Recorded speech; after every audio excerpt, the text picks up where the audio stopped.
কবিতা মূর্তিমতী। কবি সুনীল গঙ্গোপাধ্যায়।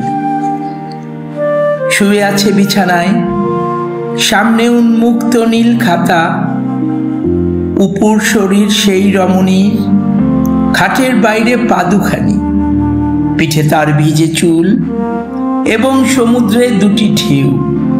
ছায়াময় ঘরে যেন কিসের সুগন্ধ, জানালায় রৌদ্র যেন জলকণা, দূরে নীল নক্ষত্রের দেশ।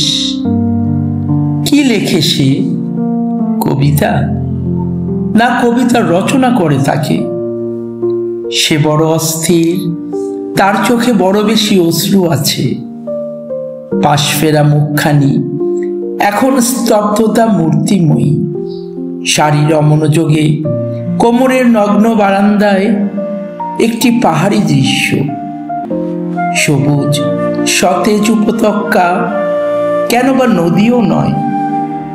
অথবা সে অপার্থিবা বুঝি। কি লেখে সে? কবিতা না কবিতা রচনা করে তাকে?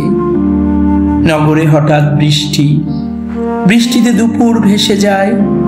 সে দেখেনি, সে শোনেনি কোনো শব্দ। যেন এক দ্বীপ যেখানে হলুদ বর্ণ রক্তিমকে নিমন্ত্রণে ডাকে। অথবা সে জলকন্যা, দুবাহুতে হীরকের আঁশ, ক্রমশ উজ্জ্বল হয়, আঙুলে কলম চিত্রার্পিত। কি লেখে সে? কবিতা না কবিতা রচনা করে তাকে?